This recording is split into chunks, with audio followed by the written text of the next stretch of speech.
Hello everyone, and welcome back to Chloe vs Chinese.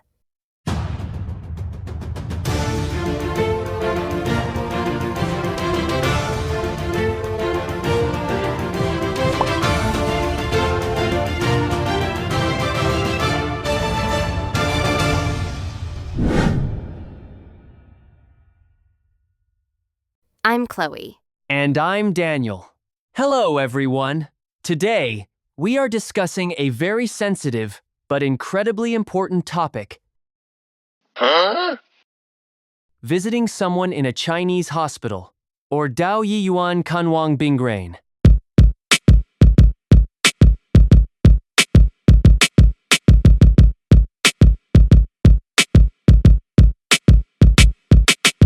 Oh, this is a major one, Daniel.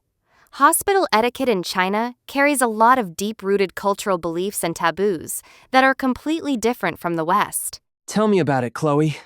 Last week, my Chinese classmate had a minor surgery and was recovering in the hospital. I wanted to be a supportive friend, so I bought what I thought was a gorgeous, comforting care package and headed over. But the moment I walked into the recovery ward, his mother almost fainted. And the nurse gave me a look that could kill. Oh no, Daniel. Let me guess. Did you bring something on the Chinese cultural blacklist? I brought flowers and fruit, Chloe. Fresh, beautiful flowers and fruit. I thought that was the international universal law of hospital visits. But apparently, in China, my choice of gifts was practically a social crime. It really is a cultural minefield.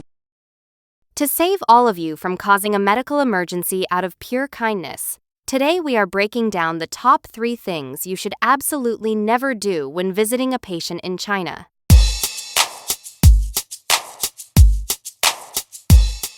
Pay extra attention to number 1 and number 2. They are the ultimate landmines for gifts and timing. Yes, please listen closely and protect your friend's health and your own reputation. Hit that subscribe button right now. Give us a like. And let's look at Chinese hospital survival etiquette. Perfect. Let's start with rule number 1, which is the care package disaster Daniel just experienced. Daniel, what specific flowers and fruits did you buy? Okay, so I bought a beautiful bouquet of white chrysanthemums because they look so pure and peaceful. And for fruit, I got a big basket of fresh juicy pears because, vitamins. Oh my God, Daniel.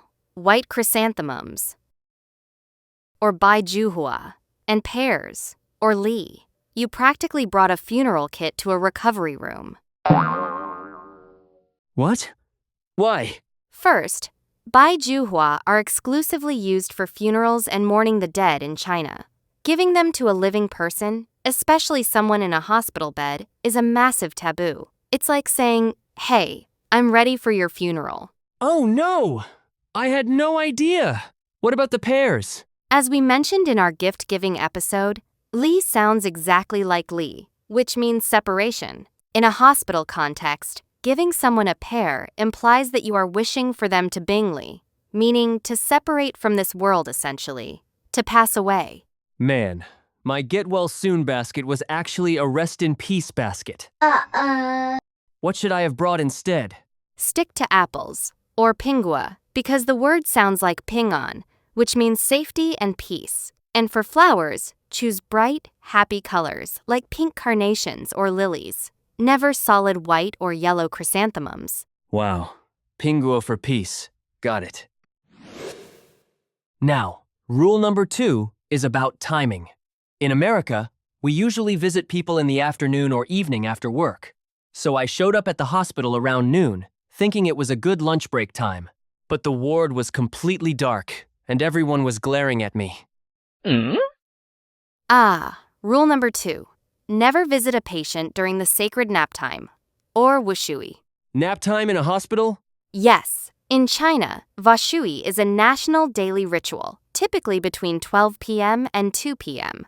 In hospitals, this time is fiercely protected for patient recovery. The lights are turned off, and doctors, nurses, and families all rest. Showing up at 12:30 p.m. to chat is considered incredibly disruptive and thoughtless. The best time to visit is always late morning, around 10 a.m., or mid-afternoon, around 3 p.m.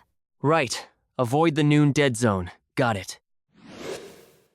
Now, rule number 3 happened when I finally sat down next to my friend's bed. I wanted to lighten the mood, so I started asking him all about his illness. I was like, "So, how bad is the pain? What did the doctor say? Is it life-threatening? What are the long-term side effects?" I thought showing deep concern was good. Daniel, rule number 3. Never interrogate the patient about the grim details of their illness, or Juvan Bing King, especially in front of their elderly family members. But I was just showing that I care. In Chinese culture, maintaining a positive psychological state, or Jingshen Chang Tai, is considered a crucial part of healing. Constantly talking about the scary medical details brings heavy, negative energy, or xiang fnen liang. Furthermore, in China, sometimes families choose to hide the severe details of a diagnosis from the patient to keep their spirits up. By asking blunt questions, you might accidentally blurt out something the family was trying to keep quiet. Wow, I didn't think about that. So, what should I talk about instead? Keep the conversation light and optimistic. Focus on their recovery. Tell them funny stories from work or school, and say phrases like, "Ho ho, sook, rest up well," or "Zi roar kung fu," wishing you a speedy recovery. Light and optimistic, focus on the future. Perfect. Exactly.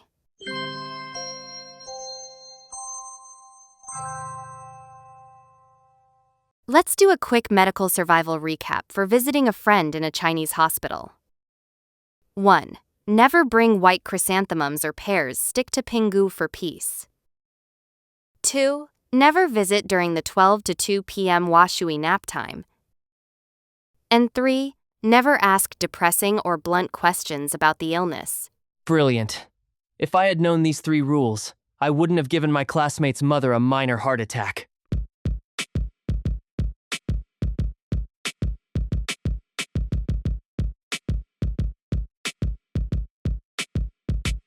It turns out Chinese hospital etiquette is all about protecting the patient's peace, mind, and energy so they can heal. Beautifully said, Daniel. To our wonderful audience, what are some unique hospital customs or taboos in your country? Do you have a specific get-well fruit? Let us know in the comments below. Don't forget to subscribe to Chloe vs Chinese. Give us a like, and share this video with your friends to keep them out of cultural trouble. Thank you for watching, everyone. Zaijian for now. Zaijian. See you next time.